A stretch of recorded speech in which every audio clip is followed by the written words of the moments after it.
অহা আগন্তুক আমাৰ অধিৱেশন সম্পৰ্কে আজি মিটিং হৈ গ'ল। এই মিটিঙত আমাৰ প্ৰায় সম্পূৰ্ণ কথাখিনি আমাৰ আলোচনা বিলোচনা হৈছে। কিন্তু তাৰ আগত আমি আৰু এখন সভা অনুষ্ঠিত কৰিছোঁ। অহা ৰবিবাৰ অৰ্থাৎ আমাৰ ইটো মাহৰ 25 তাৰিখে আমি আমাৰ যিখন পূৰ্ণাংগ কমিটি আমি গঠন কৰিছোঁ, এই কমিটিৰ সম্পূৰ্ণ মানুহ মাতি দি পেলাই সেইদিনা আমি বিতং আলোচনা কৰিম।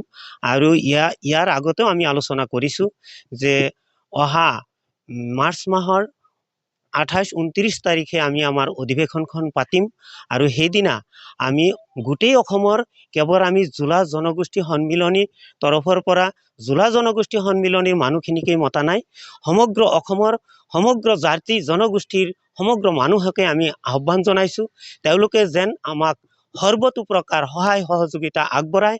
আমাৰ অসমৰ অসম জোলা জনজাতি গোষ্ঠীটোক সকলো প্ৰকাৰৰ জনসাধাৰণে যেনে আমাক সহায় সহযোগিতা কৰে আৰু আমি আগবাঢ়ি যাব পাৰোঁ। ইয়াত কাৰ্যসূচী আপোনাৰ থাকিব, আলোচনা চক্ৰ থাকিব। আমি কেনেকৈ জোলা জনজাতি গোষ্ঠীটো আমি আগবাঢ়ি যাব পাৰোঁ সেই সম্পৰ্কে আলোচনা হ'ব। আৰু আমাৰ সদৌ অসম যিটো OBC যিটো আছে কমিটি আছে, OBC কমিটিৰ সন্মানীয় সভাপতি সম্পাদক তেওঁলোকেও আমাৰ ইয়াত অংশগ্ৰহণ কৰিব বুলি তেওঁলোকে আমাক কথা দিছে।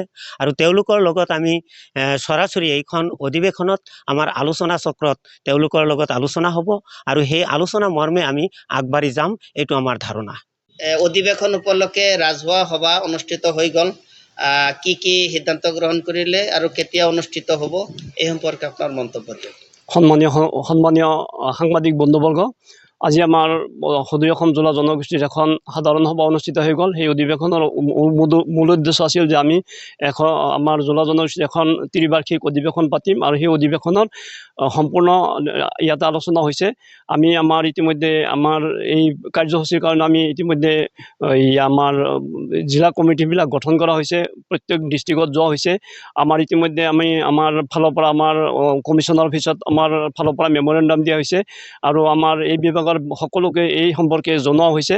আজি আমাৰ অধিৱেশনৰ কাৰণে আমাৰ মোটামুটি এটা টেণ্টেটিভ আমি দিন তাৰিখ কৰিছোঁ। মোটামুটি আমাৰ ঈদ শেষ হোৱাৰ পিছতে আমি হয়তো অধিৱেশনখন পাতিম। তাৰ কাৰণে আমি যি কমিটি, সেই কমিটিৰ সম্ভাৱ্য কমিটি এখন কৰিছোঁ আৰু আমাৰ যি এই এটা খৰচৰ যিটো খতিয়ান সেইখনো মোটামুটি আমি বাহিৰ কৰিছোঁ। মোটামুটি আমাৰ প্ৰায়খিনি কাম আমাৰ অধিৱেশনৰ কাৰণে যিখিনি কাম সেইখিনি মোটামুটি আমি মৌখিকভাৱে প্ৰায় সমাপ্ত কৰিছোঁ।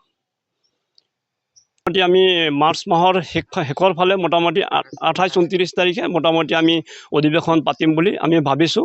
গতিকে আমি এই আমাৰ সাংবাদিক বন্ধুবৰ্গৰ লগতে আমাৰ সদৌ অসম জোলা জনগোষ্ঠীৰ গোটেই অসমৰ মানুহখিনি আৰু আমাৰ সকলো শ্ৰেণীৰ মানুহক মই আমাৰ কমিটিৰ তৰফৰ অনুৰোধ জনাম, যাতে তেওঁলোকে আমাক এই কাৰ্যসূচীটোত সফলভাৱে ৰূপায়ণ কৰাৰ ক্ষেত্ৰত আৰু আমি যাতে আমাৰ কাৰ্যসূচীত যাতে সফল হওঁ তাৰ কাৰণে সকলোৰে সহায় সহযোগিতা কামনা কৰিছোঁ।